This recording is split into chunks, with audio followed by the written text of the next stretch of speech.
guys, welcome back to our OBG classes.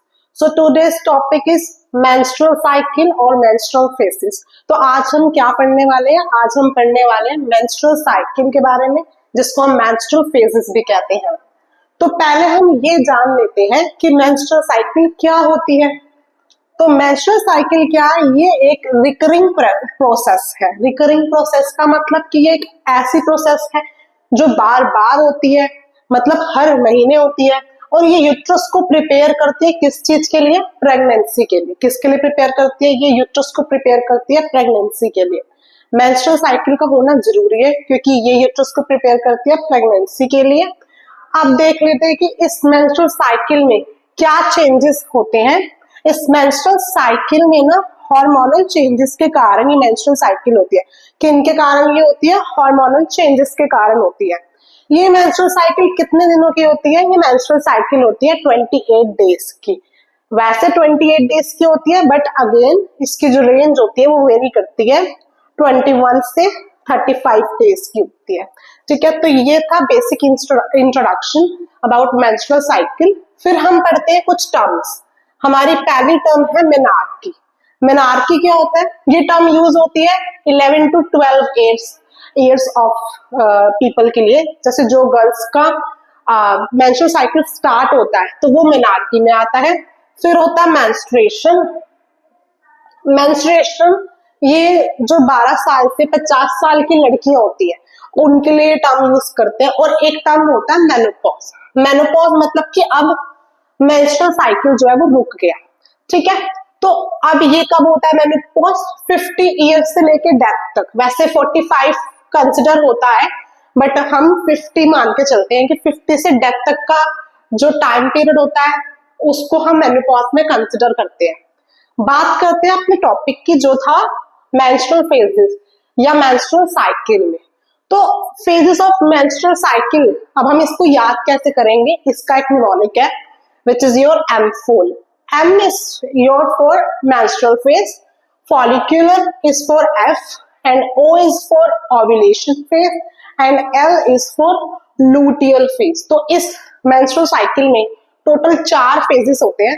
जो हमारा पहला phase होता है वो होता है menstrual phase, जो हमारा दूसरा phase होता है वो होता है follicular phase, और जो हमारा तीसरा फेज होता है वो होता है ओव्यूलेशन फेज, एंड जो लास्ट फेज होता है वो होता है luteal phase.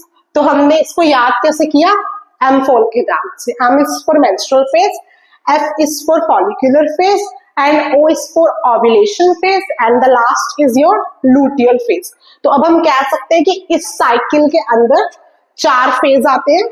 The first one menstrual, second one follicular, third one ovulation, and the fourth one is luteal phase. अब देखते हैं कि इनका division on the basis of days हुआ है.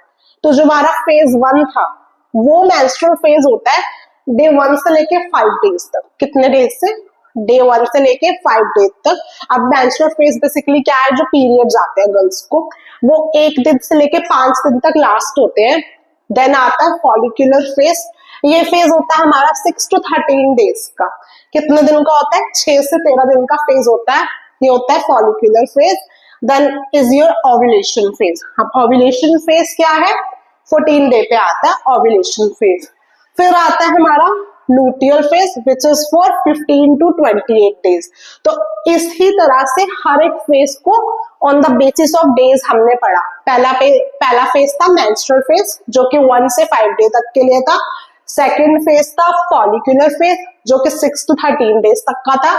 Third is your ovulation phase, day 14 को बोल रहे थे. और luteal phase is the day from 15 to 28 days. ये हमारा स्ट्रक्चर ऑफ यूट्रस है. इसके अंदर हम पढ़ेंगे पहला फेज जो कि है मेंस्ट्रुअल फेज. अब मेंस्ट्रुअल फेज में क्या होता है? एंडोमेट्रियम की जो लेयर होती है, हमने यूट्रस की 3 लेयर्स पढ़ी होंगी, मायोमेट्रियम, एंडोमेट्रियम और पेरीमेट्रियम. ठीक है, इसमें से जो एंडोमेट्रियम वाली लेयर होती है, जो हमारा फर्स्ट फेज होता है ना, उसमें जो एंडोमेट्रियम की लेयर होती है वो ना शेड ऑफ होती है जो कि पीरियड्स के जैसा निकलती है. तो ये एंडोमेट्रियम की लेयर है और ये शेड ऑफ होके निकलती है. तो इसको क्या बोलते हैं? ये आता है मेंस्ट्रुअल फेज के अंदर.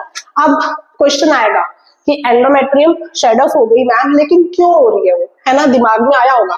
तो क्यों हो रही है, क्योंकि एस्ट्रोजन और प्रोजेस्टेरॉन का लेवल कम हो गया। क्यों हुई है, एस्ट्रोजन और प्रोजेस्टेरॉन का लेवल कम हुआ है। बात करते हैं, दोबारा से पीछे रिकॉल करते हैं, हमने क्या पढ़ा था कि मेंस्ट्रुअल साइकिल एक ऐसी साइकिल है जिसके अंदर साइक्लिक चेंजेस होते हैं, और वो साइक्लिक चेंजेस किसके द्वारा रेगुलेट हो रहे थे, हॉर्मोन्स के द्वारा। तो अब दोबारा से आ जाते हैं मेंस्ट्रुअल फेज पे। हमने बोला किसका शेड ऑफ हुआ था, एंडोमेट्रियम का शेड ऑफ हुआ।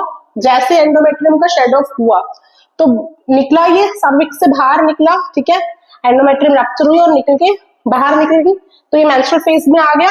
अब क्यों हो रहा था, क्योंकि एस्ट्रोजन और प्रोजेस्टेरॉन का लेवल डिक्रीज हुआ, ठीक है।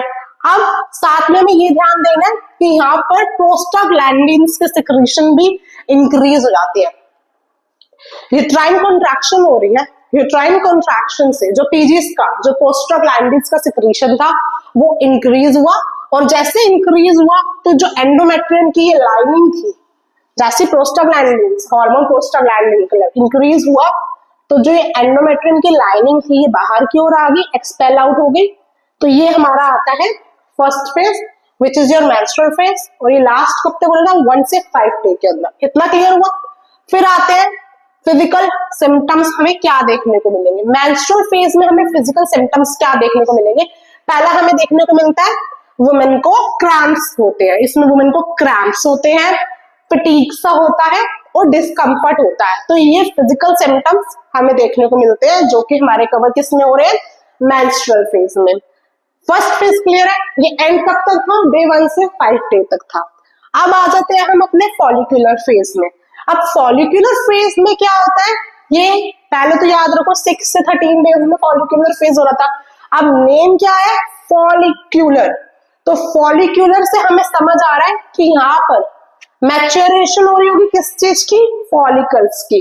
अब ओवरी के अंदर फॉलिकल्स प्रेजेंट होते हैं, अब वो मैच्योर होंगे, और जब वो मैच्योर हो जाएंगे तो वो क्या निकालेंगे, वो निकालेंगे oocytes। तो ये था हमारा फॉलिकुलर फेज के अंदर। स्टार्ट करते हैं फॉलिकुलर फेज की। तो जैसा हमने पढ़ा था कि जो फॉलिकुलर फेज था वो कितने दिन से था, 6 to 13 डेज का। कितने दिन था, 6 to 13 डेज का। तो फॉलिकुलर फेज में क्या होता है कि जो पिट्यूटरी ग्लैंड्स होती है, जो हमारे पिट्यूटरी ग्लैंड्स होती हैं, वो रिलीज क्या करती है, वो रिलीज करती है फॉलिकल स्टिमुलेटिंग हार्मोन। क्या रिलीज करती है, फॉलिकल स्टिमुलेटिंग हार्मोन। अब एफएसएच रिलीज करेगी तो किसकी ग्रोथ करेगा, ये ग्रोथ करेगा ओवेरियन फॉलिकल की। इससे क्या होता है, ओवेरियन फॉलिकल की ग्रोथ होती है। अब जो फॉलिकल होता है वो डेवलप होता है और वो खुद से प्रोड्यूस क्या करने लग जाता है, एस्ट्रोजन। अब एस्ट्रोजन प्रोड्यूस करेगा और इसके कारण क्या होगी, जो यूट्रस लाइनिंग है अब वो थिक होने लग जाएगी। पहले यूट्रस लाइनिंग रप्चर हो गई थी, लेकिन अब क्योंकि फॉलिकल एस्ट्रोजन प्रोड्यूस कर रहा है, because of the presence of oestrogen, अब जो यूट्रस लाइनिंग है वो क्या हो रही है, वो थिकन हो रही है। अब दोबारा से क्या हो रही है, वो मेंटेन हो रही है, ठीक है। तो इसके अंदर हार्मोनल चेंजेस क्या होंगे, हार्मोनल चेंजेस होगा, पहला एस्ट्रोजन लेवल इंक्रीज होगा, और दूसरा अब एंडोमेट्रियल ग्रोथ होगी, डेवलपमेंट ऑफ एंडोमेट्रियम होगी, ठीक है। अब एंडोमेट्रियल ग्रोथ के बाद क्या होगा, फॉलिकल स्टिमुलेटिंग जो हार्मोन था अपने पीक पर चला जाएगा। स्टार्टिंग में फॉलिकुलर फेज है, नाम से क्या पता है कि फॉलिकल्स बन रहे हैं, तो फॉलिकल स्टिमुलेटिंग हार्मोन स्टार्टिंग में पीक पर होगा, लेकिन जब फॉलिकल मैच्योर होगा ग्रेजुअली जो एफएसएच है, फॉलिकल स्टिमुलेटिंग हार्मोन है, ये क्या हो जाएगा, ये डिक्रीज होने लग जाएगा, ठीक है। एंडोमेट्रियल चेंजेस के बारे में अब हम क्या पढ़ेंगे, एंडोमेट्रियल चेंजिंग क्या होगा कि जो यूट्रस की जो लाइनिंग है अब वो फिर से थिक होने लग जाएगी, मोटी होने लग जाएगी, और जब वो मोटी होगी तो वो अपने आप को किस लिए प्रिपेयर करेगी, इम्प्लांटेशन के लिए, कि अब इम्प्लांटेशन के लिए अपने आप को प्रिपेयर कर लेगी, ठीक है। तो ये था हमारा फॉलिकुलर फेज। अब आ जाते हैं हमारे अपने थर्ड फेज पे, जो कि क्या है, ओव्यूलेशन फेज। अब ओव्यूलेशन फेज 14 डे पे था। ओव्यूलेशन फेज में क्या होता है कि जब एग ओवरी से निकलता है तो release of egg from the ovary called ovulation. अब क्या हो रहा है, ओवरी में से एग निकल गया है और ओव्यूलेशन हो गया है। अब इसमें हार्मोन क्या काम करेंगे, इसमें जो ल्यूटिनाइजिंग हार्मोन है फॉलिकुलर फेज में कौन सा था, एफएसएच था, फॉलिकल स्टिमुलेटिंग हार्मोन, लेकिन ओव्यूलेशन फेज में कौन आ गया, luteinizing hormone which is also called LH. अब एलएच क्या होगा, एलएच पीक पर जाएगा, तो जैसे एलएच पीक पर जाएगा तो ये ट्रिगर किसको करेगा, हाई एस्ट्रोजन लेवल को। अब ओव्यूलेशन फेज पर क्या हाई हो गया, एस्ट्रोजन लेवल हाई हो गया है, और जब हाई एस्ट्रोजन लेवल होगा तो ये क्या करेगा, ये रिलीज करेगा मैच्योर एग। अब 14 डे पर एग निकलना शुरू हो जाएगा, ओवम निकलेगा, तो ये तो ovulation phase. Follicle stimulating hormone में एफएसएच का लेवल बढ़ा था, एक बारी में जाके बढ़ गया, फिर ग्रेजुअली कम होने लग गया था, लेकिन जब ओव्यूलेशन फेज पड़ा तो एलएच का लेवल बढ़ा, एलएच के लेवल ने ओवम निकाला और एग बना दिया। तो अब एग बन गया, अब एग कहाँ जाएगा, फेलोपियन ट्यूब में ट्रैवल करेगा। एग कहाँ ट्रैवल करेगा, फेलोपियन ट्यूब में ट्रैवल करेगा। तो ये हमारा ओव्यूलेशन फेज था जो कि 14 डे पर होता है, ठीक है। अब क्वेश्चन आता है कि जब 14 डे होता है तो उसमें हार्मोनल चेंजेस क्या होते हैं, तो hormonal changes of ovulation phase में क्या है, यहाँ पर एलएच और एस्ट्रोजन का पीक लेवल था। हार्मोनल चेंजेस में हमने क्या पढ़ा, पीक लेवल था किसका, एलएच और सेकंड एस्ट्रोजन का। और फिजिकल सिम्टम्स हमें देखने में क्या मिलेंगे, 14 डे में वुमेन के अंदर ना जो सर्वाइकल म्यूकस होता है, सर्विक्स से म्यूकस जो होता है उसका कंटेंट, उसका जो वो इंक्रीज निकलता है। और सेकंड आता है हाई लिबिडो होता है। बेसिकली 14 डे ऑफ ओव्यूलेशन में जो वुमेन को सेक्सुअल अर्ज जो होती है, सेक्सुअल डिजायर उसकी ज्यादा होती है, ठीक है। तो ये हो गया ओव्यूलेशन फेज 14 डे का। बात करते हैं लूटियल फेज, तो अभी कितने दिन का होता है लूटियल फेज, 15 to 28 डेज का होता है, ठीक है। अब इसमें क्या था, जो रप्चर फॉलिकल था, जो फॉलिकल रप्चर हुआ था, अब वो जाकर ट्रांसफॉर्म हो जाएगा किसके अंदर, कॉर्पस लूटियम में। तो जो फॉलिकल रप्चर हुआ था अब वो जाएगा और किसमें बनेगा, कॉर्पस लूटियम में। कॉर्पस लूटियम आगे जाकर फिर संता बन जाता है, वो बात की बात है, लेकिन अब देखते हैं कि रप्चर फॉलिकल कॉर्पस लूटियम में ट्रांसफॉर्म हो गया। अब जैसे कॉर्पस लूटियम में ट्रांसफॉर्म हो गया तो ये सिक्रीट क्या करेगा, ये सिक्रीट करेगा प्रोजेस्टेरॉन और एस्ट्रोजन। क्या सिक्रीट करेगा, रप्चर फॉलिकल ट्रांसफॉर्म हुआ कॉर्पस लूटियम में, कॉर्पस लूटियम में जाके उसमें सिक्रीट करे दो हार्मोन, पहला प्रोजेस्टेरॉन, दूसरा एस्ट्रोजन। अब जो प्रोजेस्टेरॉन है, प्रोजेस्टेरॉन क्या करेगा, वो मेंटेन करेगा यूट्रल लाइनिंग, यूट्रस की लाइनिंग को अब इम्प्लांटेशन के लिए क्या करेगा, मेंटेन करेगा।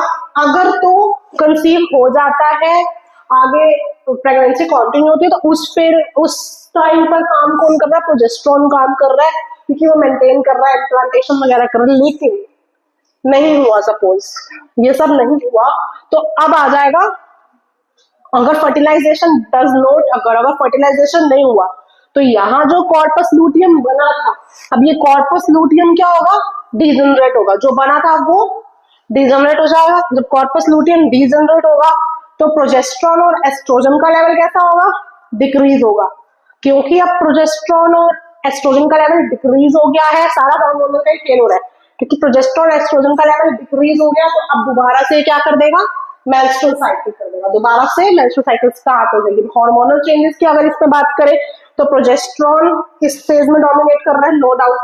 क्यों वो डोमिनेट कर रहा था, क्योंकि इम्प्लांटेशन कर रहा था। दूसरा, लो लेवल हो गया हार्मोन्स का, फिर से क्या हो जाएगी, मेंस्ट्रुएशन हो जाएगी। तो ये थी हमारी मेंस्ट्रुअल साइकिल। इसके अंदर हम लोगों ने 4 फेजेस पढ़े थे। फर्स्ट था मेंस्ट्रुअल फेज, सेकंड था फॉलिकुलर फेज, थर्ड था ovulation phase and fourth is your luteal phase. Menstrual phase 1 to 5 days की थी, फॉलिकुलर फेज 6 to 13 डेज की थी, ओव्यूलेशन फेज हमारी 14 डे की थी, लूटियल फेज हमारी कौन से डेज की थी, 15 to 28 डेज की। मेंस्ट्रुअल फेज में ब्लीडिंग आ रही थी 1 to 5 डेज की थी। और फॉलिकुलर फेज के अंदर हम लोगों ने क्या पढ़ा था, एफएसएच के लेवल के बारे में पढ़ा था कि कैसे एफएसएच के लेवल ने थिकनिंग करी, पहले वो इंक्रीज हुआ, ग्रेजुअली डिक्रीज होता गया।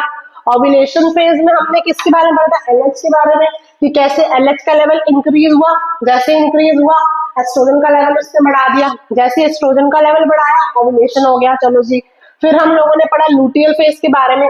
लूटियल फेज में हम लोगों ने क्या पढ़ा था, लूटियल फेज में हम लोगों ने पढ़ा था कि कॉर्पस लूटियम सिक्रीट कर रहा था 2 हार्मोन, पहला हार्मोन प्रोजेस्टेरॉन, दूसरा हार्मोन एस्ट्रोजन। जो प्रोजेस्टेरॉन सिक्रीट कर रहा था वो तो इम्प्लांटेशन कर रहा था, अगर इम्प्लांटेशन अगर मेंटेन होनी थी तो प्रेगनेंसी के बाद इम्प्लांटेशन में हेल्प कर रहा था, लेकिन जो एस्ट्रोजन था वो यहाँ पर इंक्रीज हो गया था। फिर हम लोगों ने पढ़ा कि प्रोजेस्टेरॉन और एस्ट्रोजन इंक्रीज हो गया है तो यहाँ पर इम्प्लांटेशन हो गया, लेकिन अगर फर्टिलाइजेशन अकर ही नहीं हुई, फर्टिलाइजेशन हुई नहीं है, तो जो पीजीज और एस्ट्रोजन होंगे वो मेंस्ट्रुअल साइकिल नेक्स्ट परफॉर्म करेंगे। हार्मोनल चेंजेस हम लोगों ने पढ़े थे कि इस वाली साइकिल में प्रोजेस्टेरॉन का लेवल इंक्रीज था, सारा डोमिनेंसी किसने दिखाई थी, प्रोजेस्टेरॉन ने दिखाई थी। और सेकंड, क्योंकि अब हार्मोन्स का लेवल नीचे आ गया तो अब ये अगली साइकिल को क्या करेगा, स्टार्ट कर देगा मेंस्ट्रुअल साइकिल को। तो इसी तरह जो हमारा टॉपिक था फेजेस ऑफ मेंस्ट्रुअल साइकिल और मेंस्ट्रुअल फेज यहीं खत्म होता है। तो अब हम मिलेंगे अपनी नेक्स्ट वीडियो में नेक्स्ट टॉपिक के साथ, तब तक ओबीजी पढ़ते रहिए। Thank you.